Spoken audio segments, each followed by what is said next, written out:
Welcome back to Rev It Up Bowling. My name is Jason Robarge, and today we got a ball review for you. Today we're gonna be reviewing the brand new Columbia 300 Pulse. Now the Columbia 300 Pulse, this is, I believe, the third iteration of it. Most people recognize it from the release in the early 2000s, I believe.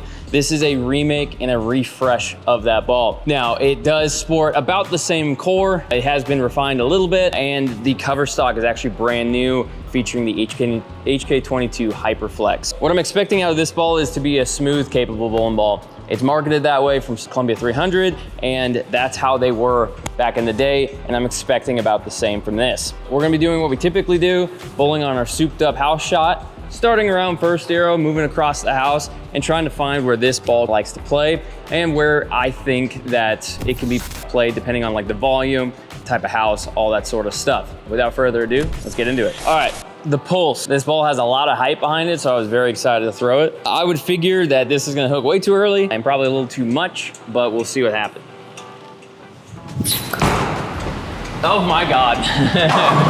As I expected, this ball does come out factory with a decent amount of surface on it. I believe it's 500, 2000 with a solid, fairly aggressive type of cover stock. So, not really surprised by that one. Let's move left. Now that was the first shot I had on this. Fresh cover, fresh surface. It's definitely gonna pick up the lane.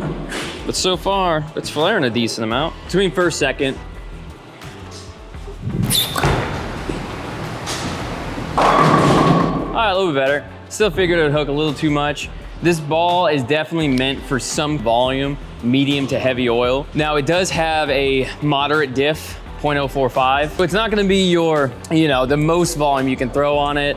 It's not gonna be the earliest, the absolute smoothest shape that you'll find, but it's definitely in that slow zone for sure when you talk about response time. I would expect for me, what I thought with this ball was, I love the hammerhead. It's one of my favorite balls. Like, I'll put it up there best ball of 2025 for at least me. The hammerhead, I can use it on a variety of oil volumes. However, when it does get a little bit in the higher volumes towards that, 28, 30, especially over that ball does tend to get down lane a little too much. Having a ball like this, a little bit stronger cover, about the same numbers, but definitely a lower RG, should help it roll a little bit better in those higher volume. All right, let's move around, second arrow.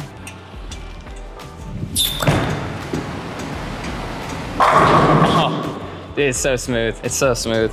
I really like that. Like, smooth and predictable. I always preach about it. Now, depending on what you're bowling on, depends on the type of ball you throw. If it's more skid flippy, the lane has to match up to that. For this type of ball, oil still equals smooth, which is great. I'm definitely not seeing much of a flip down lane at all. Move closer to third arrow.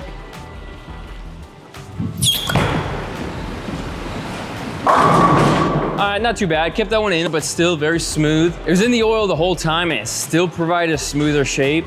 That tells me that it's seeing the lane in the mids to help process, basically help see that lane, create a smoother roll. When you get bowling balls that may be too weak or they just don't see enough of the lane in the oil, they'll get skid flippy or more unpredictable. And so far with this shot, I've been able to see smoother shapes. That's good. Now this is, again, still house shot. You can play multiple angles. Move it a little bit deeper.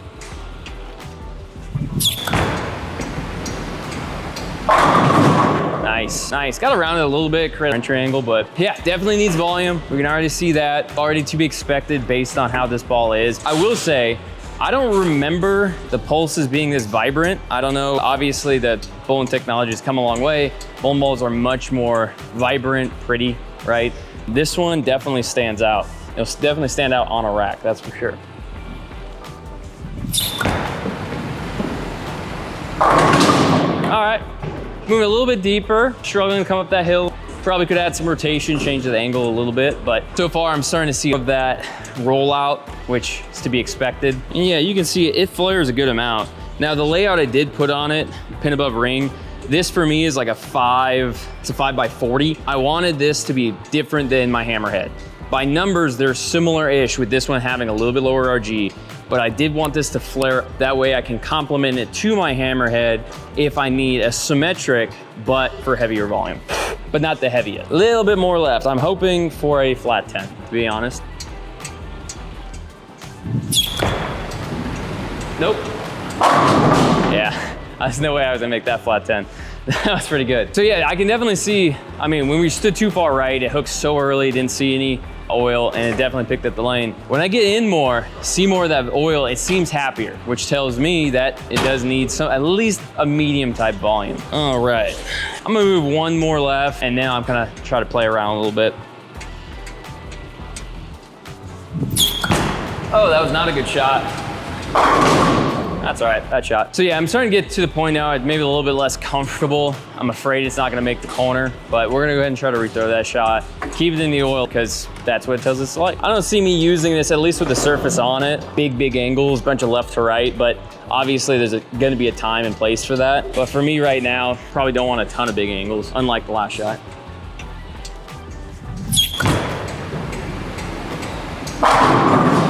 Yeah, definitely want some oil. Yeah.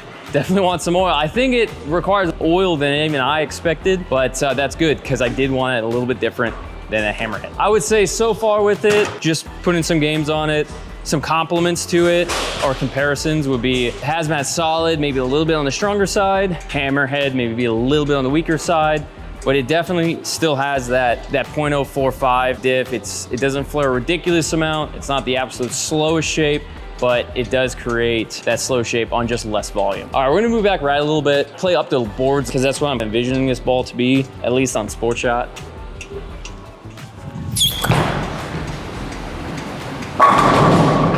Yeah, it's definitely symmetric too. Continues through the pocket very well. It doesn't hook set like an ASIM particularly, but I don't see this ball burning up a whole lot, really. That ball had plenty of energy still going through the pocket. If anything, I'd probably speed it up a little bit and maybe take a little bit left based on that shot, but we're gonna go ahead and just move left. Oh, I pulled it.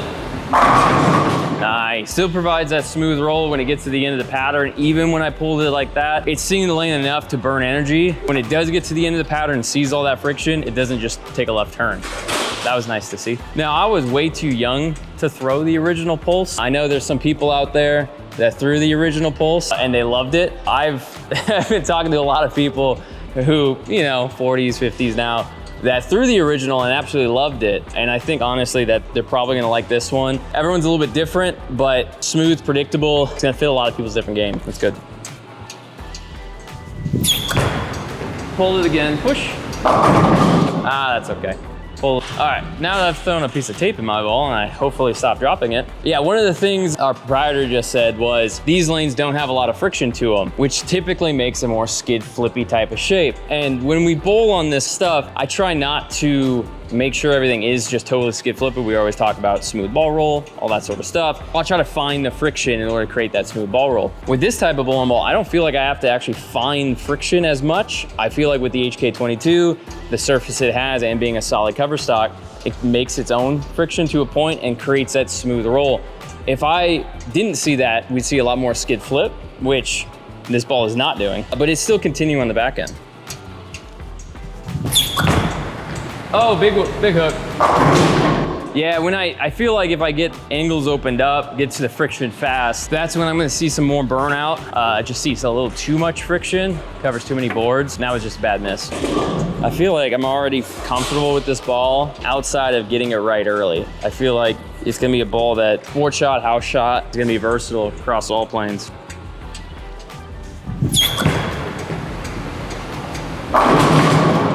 Oh, that looked really good. One of the big things back in the day, they said the Pulse used to hit like a tank. Like it used to be extremely hard hitting. Far what I've seen, and this thing is definitely getting through the pocket extremely well. I wonder how much it's gonna lane shine. Left, try to keep those angles a little tight.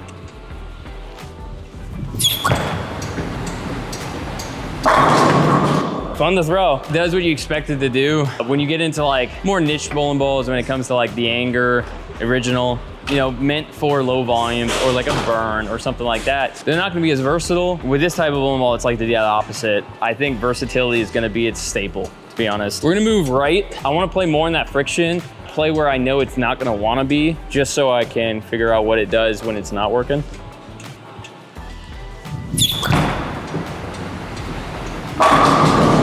I think this type of bowling ball, if you play off the corner and you're in the friction a lot, maybe lower hand, more of a tweener, or if you're heavy-handed on house shots, house shots are house shots. You can use a lot of different types of bowling balls across different styles.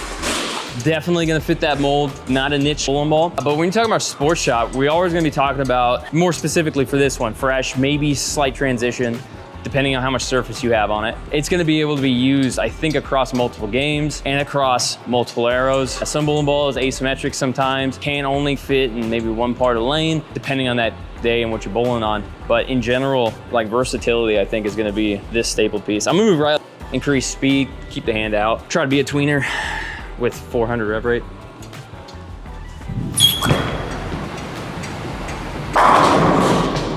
It's so predictable.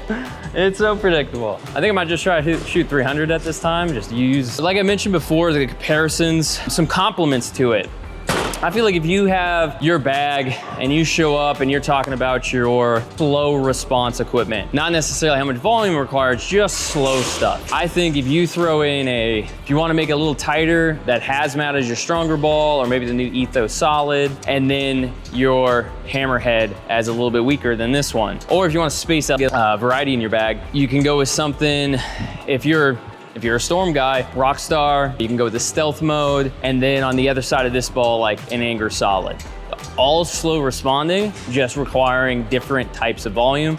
With this one being that medium volume, maybe medium heavy. I would say at this particular house, we can bowl on more volume because it doesn't have a ton of friction. Or sorry, we can bowl on less volume. Because the lanes don't have as much friction, you can throw a little bit stronger equipment to make sure that ball reads in the mids. I feel like if you went to a place like Wasilla here, or even Eagle River, a little bit older lanes, maybe in the Midwest, bowling on wood or something like that, Guardian, you'll be able to throw this ball, and it's probably gonna be one of your higher volume type of bowling balls because it's gonna need more volume because of all the friction on the lanes. So again, versatility is gonna be it, but still smooth and predictable. We're gonna keep moving right.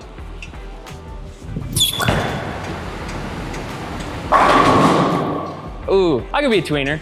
I could be a tweener. Yeah, I don't really have a whole lot else to say about this ball. I mean, it does exactly what it was produced to do. Like I said, I don't know how it compares to the original. I think I was like 4 or 5 years old when it came out. Obviously, don't have any recollection. Now, they did release I think it was the Impulse before I graduated college, I believe. And that was supposed to be similar-ish to this one. But that's the only comparison I have in my brain when it comes to the color and all that sort of stuff. Relatively similar, I will say. But right now with what I'm bowling on, it's just my eyes today, very smooth, very predictable. We're gonna do the dead opposite. How can I make this We're gonna add rotation, maybe slow it down a little bit, open our angles up. Oh no. Okay, not that far. Don't open up that far. But I already feel like when I get left and open the angles up on this ball, it just feels so much less comfortable. I just feel like playing a little bit straighter angles, allowing that ball to process moving forward, not creating as much angle. I think that's what this ball is gonna like quite a bit. So let's go ahead and throw one more shot. I'm gonna try to throw it from deep, and then we'll go ahead and do like 3 or 4 shots as a montage, just so you guys can see on this ball and then I have to listen to me yap the whole time.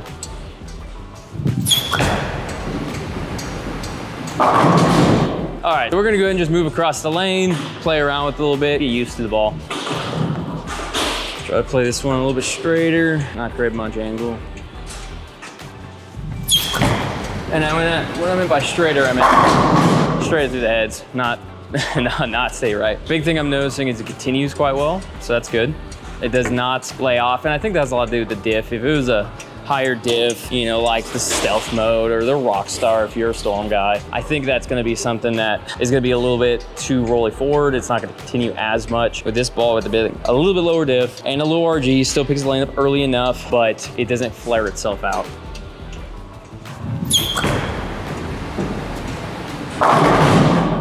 Okay, yeah, still continues quite well.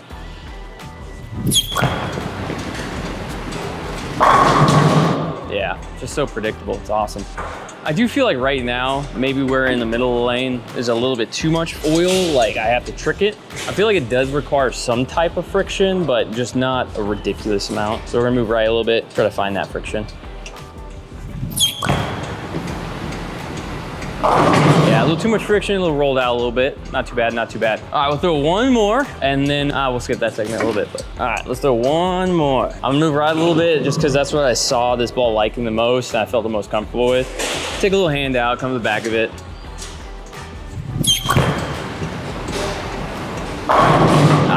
trip 4 pin. All right, on this last shot, Ace is gonna tell me where to throw it, and I'm gonna try to make it happen. Ace, where are we gonna be throwing this ball? Any particular place down lane? So I'm gonna try to keep it a little tighter because this ball doesn't like a big left to right, and we're gonna start getting a little left here. 4th to 10, 11, 12. About that right tracer. 20, 10, 5. Lay the ball down there. Put my feet about here. Oh, got the 8. Oh, still struck. Yeah, house shot. Aced it. All right, that was a review of the brand new Columbia 300 Pulse. This ball does come out today as we're filming. By the time you see this video, should already be released. If you're curious about getting one, go ahead and hop online or go to your local pro shop and get one drilled up. If you guys got any questions, go ahead and leave them in the comments. I'm curious to see what your guys' thoughts were on the original Pulse, and then maybe down the line, tell me about this one. I'm also curious, a lot of the people around here, you know, the older generation, as far as guys who threw this ball more in their 20s, 30s, 40s, I'm curious to see what you guys have shot with it. Did you have any big wins with it? Any 300s, 800s? How did you feel like this ball stacked up with your GOAT? Was it one of your favorites of all time? Was it not? But I can definitely tell you, more people than not will love this ball because of its versatility. Also with that, we're trying to hit 20,000 subs by the end of the year. With your guys' help, by smashing that like button, we can definitely get there, and hit that subscribe button. With that said, my name is Jason Robarge. We're Rev It Up Bowling. Much love, peace.